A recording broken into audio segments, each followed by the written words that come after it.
2014-2019 2025 मध्ये मुंबईतील सर्वात मोठा पक्ष भाजपच राहिलाय। मात्र कुणाला स्वतःचा पक्ष मोठा वाटत असल्यास हरकत नाही। मुख्यमंत्री फडणवीसांचं राज ठाकरेंना प्रत्युत्तर।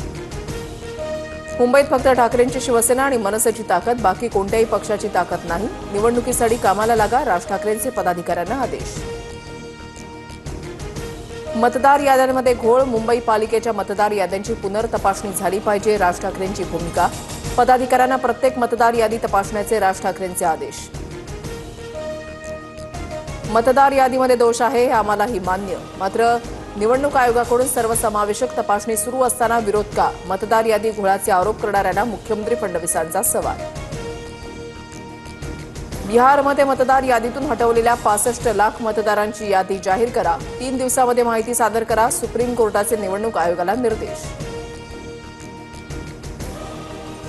राहुल गांधींच्या वायनाड अमेठी मतदारसंघात बोगस मतदार, अनुराग ठाकुरांचा दावा। तर निवडणूक आयोगानं अनुराग ठाकुरांना नोटीस का नाही पाठवली? काँग्रेसच्या पवन खेडांचा सवाल। 2024ची लोकसभा निवडणूक रद्द करण्याची मागणी।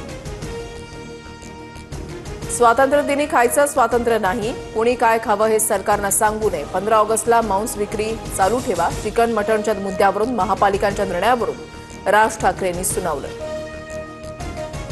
चिकन मटण विक्री बंदीचा निर्णय सरकारनं घेतलेला नाही। 1988 साली काँग्रेस सरकारनं याबाबत GR काढला। मुख्यमंत्री फडणवीसांचं स्पष्टीकरण। निकाल लवकर घ्या, न्याय न मिळाल्यास सुप्रीम कोर्टाच्या दरवाजामध्ये लोकशाही तडफडून मरून जाईल। शिवसेना आणि राष्ट्रवादी पक्ष चिन्हाच्या सुनावणीवरून उद्धव ठाकरेंची सुप्रीम कोर्टाला विनंती। आंदोलकांना बेदम मारहाण करणाऱ्या सुरज चव्हाणांची राष्ट्रवादीच्या सरचिटणीसपदी नियुक्ती। तर सुरज चव्हाणांच्या नियुक्तीबाबत माहिती नाही, त्या बैठकीमध्ये मी नव्हतो, अजित पवारांची प्रतिक्रिया। जम्मूच्या किश्तवाडमध्ये यात्रा मार्गावर ढगफुटी, आतापर्यंत 35 जणांचा मृत्यू, 120 जण जखमी झाल्याची माहिती। प्रशासनाकडून बचाव कार्य सुरू।